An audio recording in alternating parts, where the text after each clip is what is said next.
Hi, Makapig TV! Ito na pala yung isang side ng kulungan natin. And kung mapapansin nyo, ang dami na niyang store. Ang dami na niyang butas. Oh no! Kaya naman, kawawa yung mga baboy tuwing tag-ulan kasi nga ang dami or malakas yung tulo ng tubig dyan. At yung mga poste natin is halos magiba na. Dahil na rin siguro sa katagalan na ito kasi matagal na tong kulungan namin. Nauna tong kulungan namin kaysa sa bahay namin. Kaya ang gagawin na lang ni Daddy ay babaklasin tong bubong and yung mga poste na sira na and papalitan natin ulit ng bagong kawayan. Yes po, kawayan pa lang po yung ating ilalagay kasi wala pa po tayong pang trusses. Sana soon meron na rin tayong budget pang trusses.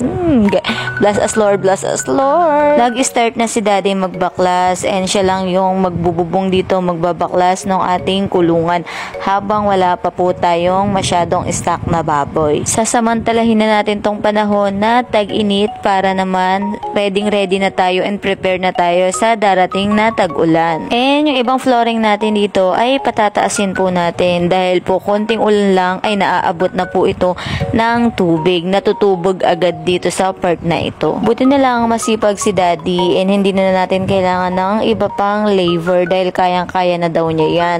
Siya na lang daw kaysa magbayad pa po kami. At least bawas gastos na rin yun kasi marunong naman magkarpentero si Daddy and kompleto yung mga gamit natin dahil si Daddy ay nagko-construction din dati. And madali lang gibayin tong kulungan natin dahil itong kulungan ay halos talagang matagilid na yan.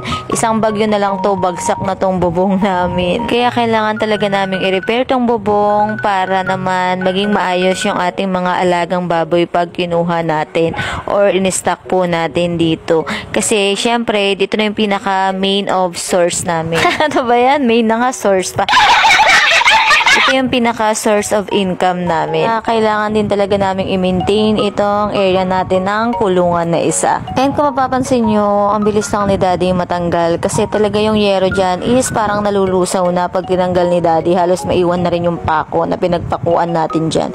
Kasi durug na yung yerong nakalagay dyan. Ay no, punit na punit pa. Diyos ko po. What? Kaya talagang pinush na namin na ipagawa ni Daddy kahit talagang walang-wala kaming perang extra is pinush na natin. Nagtipid tayo. Tipid kung tipid para lang mapaayos natin tong kulungan ng baboy natin. And tinanggal din natin yung yerong nasa gitna dito sa may hallway kasi tumutulo yung tubig yan dahil mababa rin po. Kailangan natin siyang itaas. And that's it for the day 1 ng pagbabaklas natin ng kulungan. And bibili muna tayo ng kawayan and na-prepare ni Daddy lahat ng gagamitin bago po natin ito yung bubong. Bye! Thank you for watching!